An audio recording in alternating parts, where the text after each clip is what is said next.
Welcome back, everybody, for another deep dive. Always fun. Yeah, I'm Shane, and excited to be joined once again by Erica, our music expert. That's me. So, we always love to check in with Kecia from Kecia's tour life, her blog. She's always taken us on the road with her through music and travel experiences. That's right. And this time, she went to see Ambrosia. Yeah. I mean, this girl was barely born when Ambrosia came out. I know. It's wild. Right. It's like reliving the 70's through somebody else's eyes. I love it. Yeah. So she saw them at Memorial Hall OTR in Cincinnati, Ohio, and she said the venue was packed. And I thought that's interesting because it's not some tiny club that's Memorial Hall that's a place with a lot of history. Right. To see it filled up for Ambrosia, that says something about their staying power. Absolutely. It's known for its incredible acoustics, and they've had some truly legendary acts there. The fact that Ambrosia filled that space says a lot about their enduring appeal, and maybe even maybe there's a resurgence of interest in classic rock. Who knows? Yeah, and speaking of classic rock fans, she mentions that there was a mix of, longtime fans and newer fans. Yeah. Like younger people. I love that. Yeah, I find that really interesting. Yeah. What do you think draws younger audiences to bands like Ambrosia? That's a good question. Is it nostalgia, like rediscovering classic sounds? Is it something else entirely? I think it's a combination of things. For the older fans, it's pure nostalgia. It takes them back to a specific time and place in their lives. Right. But for the younger listeners, I think it's cool. It's cool to uncover those classic bands, Yeah. They're exploring a musical time capsule. I like that. Archaeologists of sound. Yeah. That's a good one. And then there's also, we can't forget about, retro trends, right? Right. What's old is new again, and these iconic bands are riding that wave. That's true. So let's get into the concert itself. So she mentions that they played a 35-minute opening set, then a 20-minute intermission, and then came back for a second set. Okay. That's a very different structure than most concerts today. Oh, yeah, for sure. It feels more formal. Like a theatrical experience almost. Oh, almost theatrical. Yeah, back in the day, longer sets and intermissions were the standard. Right. The audience expected that kind of structured, almost ceremonial experience. Yeah. Now it's all about shorter sets, high energy, keeping the momentum going. Yeah. I don't know, maybe our attention spans have shrunk Or just the way we consume entertainment now. It's like everything's faster, bite-sized, instant gratification. Yeah, exactly. And I wonder, too, if it has something to do with, the volume of music that artists are putting out now. Oh, interesting. Back then, a band might have 2 or 3 albums to their name. Yeah. So it makes sense to have this longer set. But now when you have artists that are constantly releasing new singles and EPs and stuff, maybe the shorter sets allow them to showcase a wider range of their work. Yeah, I think that's a great point. The set list becomes like a curated playlist, right? Yeah. Highlighting the hits, highlighting the new stuff. It keeps things fresh. It allows artists to connect with fans across different stages of their musical journey, Yeah. That's cool. That's a good point. All right, so she mentions a few specific songs. Nice. Nice. Very nice. You're the only woman, biggest part of me, and how long? Oh, good ones. I'm guessing these are some of their biggest hits, right? Oh, huge, huge hits. Each one a cornerstone of Ambrosia's legacy and had a major impact on popular music. Cool. Take Nice, very nice. For example, debut single. Yeah. Based on a poem by Kurt Vonnegut. Wow, that's pretty cool. Yeah. I didn't know that. Yeah, and musically, it's got this progressive rock complexity, but it's also got these pop sensibilities, so it's really unique. Right. But also really catchy, and it really set the stage for their experimental approach to music. That's cool. And You're the Only Woman. Oh, classics. They talk about classic. Smooth, soft rock vibe that just defined the era. I bet everyone in that audience was swaying along to that one. Oh, for sure, I'm sure. Yeah, it reached number 13 on the Billboard Hot 100. Wow. And it's still a staple on classic rock radio. That's awesome. What about Biggest Part of Me? Okay, so that one's their biggest commercial hit. Hit number 3 on the Billboard charts. Huge. Pure power and soul, incredible vocal harmonies, musicianship. Wow. And then How Long? Come on, that's one of those songs that just gets stuck in your head. Oh, yeah. For sure, reached number 4 on the Billboard Hot 100, became an anthem for the times. Yeah, so you can just imagine everybody in the audience singing along. Oh, I bet, yeah. Every word to those songs. It gives me chills just thinking about it. Right.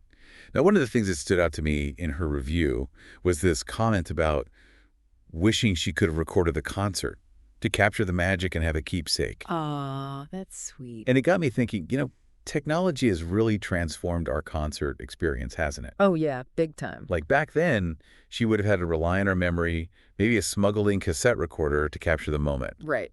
Now everybody's a videographer with their smartphones. Yeah, true. Capturing snippets of the performance to share on social media. So it's like, is that a good thing? Right, that is the question.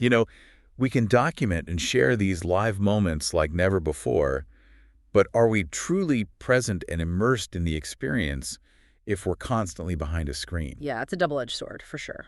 I wonder if all that recording actually takes away from like the raw emotion of the moment. It's possible. Yeah, it makes you wonder if maybe we're over-documenting in these experiences and missing out on the raw, unfiltered joy of just being present. Yeah, and it's interesting too, like back in the day, you'd have your ticket stubs and maybe like a tour program as a keepsake. Right. And now you have all these digital files, Yeah, it's photos and videos, and it's like, I don't know, it just makes me wonder if those things actually evoke the same kind of memories. right. Do they have the same emotional weight? It's a good question. Like, Yeah. will those digital files even be accessible years from now? Who knows? Right. Yeah, so it's a whole different way of documenting and remembering these events, I agree. Yeah, it's interesting to think about. And, it's not just about the music with her blog. Like, she also talks about her travels and her food discoveries and all these other Oh, yeah. interesting things that she experiences in her life. So it's really like a glimpse into the world of somebody who's constantly seeking out new experiences. Absolutely. And I think that's what makes it so relatable. She's not just a music aficionado. She's just a curious person, eager to explore the world and share those discoveries with everyone. Yeah. It's really inspiring, I think. Yeah, it is. It reminds us that, life is full of adventures, big and small. Yeah, for sure. And speaking of adventures, I'm curious to hear your thoughts on like how the relationship between artists and fans has evolved over time. Okay. Especially with the rise of social media. Right. Good question. Like back in Ambrosia's era, there was like a mystique around musicians, right? Yeah, like there were these almost like larger than life figures. Yeah. And fans connected with them primarily through their music and, maybe a rare interview in a magazine or something. Right, exactly. There was a distance there, almost a reverence between the artist and the listener. Yeah, and now it's like that barrier has completely dissolved, right? It really has, thanks to social media. Yeah. Now, artists are just a tweet away, a DM away. They're sharing behind-the-scenes glimpses into their lives, interacting directly with fans, even soliciting feedback on their creative process. Yeah. It's crazy. It's a level of intimacy and access that was unimaginable just a few decades ago. Yeah, and it's like we've gone from being like spectators to being participants in their musical journeys. I love that. Yeah. It's really cool, and I think it's empowering for both sides. Like, yeah. Fans feel a deeper connection to the music and the artists they love, and then artists can get this valuable insight from their audience and like shape their art in new and exciting ways. Right, and it's all thanks to social media. Yeah. It's really a testament to the power of social media to connect people and foster these meaningful relationships, even between artists and their fans. Yeah, it's amazing, but there's obviously some challenges too with all that access, right? Oh yeah, for sure. I mean, artists are under constant scrutiny. Right. And the pressure to engage can be pretty overwhelming, I would think. Definitely. It's important to remember that they're human beings too. Yes. And they have their own lives and boundaries, right? Well said. Well said. So I think it's all about finding that balance. Yeah. Respecting those boundaries, but also like embracing those opportunities for connection. Yeah. That social media provides. It's a give and take. Yeah. And at the end of the day, it's all about the music, right? Exactly. Like social media is just a tool, a way to enhance the experience. Right. But the real magic still happens when the artist and audience come together in that shared space and experience the music in its purest form. That's a beautiful way to put it. Yeah. And I think Kecia's blog really captures that beautifully. It does. It's not just about the music. It's about the people and the connections and the memories that are created. Sure. It just reminds you that good music is timeless. Yeah. Yeah. Like those melodies and the harmonies and the lyrics, they can resonate just as strong today as they did all those years ago. Music is a language that transcends words and cultures and even time itself. Yeah. It's powerful. It can unite us. It can inspire us. Absolutely. It can move us in such profound ways. Yeah, well said. Thank you. And I think, Kecia's blog is such a great example of that. Yeah, it really is. It's about more than just the music. It's about that joy of discovery, the power of connection. For sure. The importance of embracing life's adventures. Absolutely. It reminds us there's always something new to learn, something exciting to experience, and someone out there that shares your passion for music, Yeah, so if you're feeling inspired to kind of embark on your own musical journey, please do. Check out Kecia's blog. It's called Kecia's Tour Life. Yes. You can find it at keciastourlife.com. Perfect.